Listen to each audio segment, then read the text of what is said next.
y'all, I'm Lisa McCurdy, a wife, mother, Christian, pet lover, and complete 100% true crime and horror movie junkie. My love and obsession for everything crime started when I was much younger. It actually started with my grandmother. Her name was Miriam Lightbourne, and she was completely obsessed with true crime TV. And at that time, it was just basically the little court cases that came on television. I think it came on like channel 30 or something, WB, somewhere around there. So she was 100% obsessed with watching those. And she would actually schedule our daily activities based on whenever her court cases were coming on. And we're from the Bahamas, so we have like a slang, a bunch of different slang words. But if we were out somewhere and it was almost time for her court cases to start, she would use the word McCase, which means hurry. It's like a slang, McCase.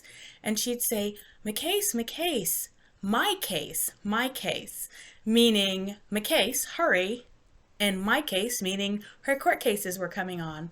So it was just really, really a funny time. And once even America's Most Wanted started coming on, I remember specifically one situation where I had a girlfriend over, and the two of us, we were putting on Lee press-on nails. I'm not sure why, but we were doing that, and the box said to prick the top and then gently tap it.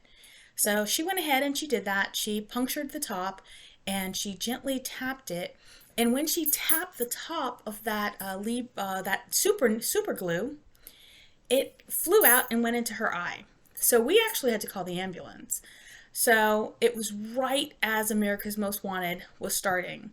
My grandmother had her little chair in front of the television, and the paramedics were trying to work on my friend, trying to see if they could get this piece of crazy glue off of her eye. And my grandmother was actually telling the paramedics, move, move, you're in the way. And she sat there and she watched that episode of America's Most Wanted while the rest of us had to go to the hospital with my friend at the time. So yeah, I was introduced to a love of crime through her and horror from myself. I mean, I just kind of picked that up on my own. So I'm just sort of like eccentric, and I like to do me. I like to be outrageous and just completely out of the box. So this is my channel. I also have a passion for mental health. So my channel, I'm going to talk about whatever I want, but really I'm going to try to focus it on true crime, horror, and maybe some mental health short videos in there too.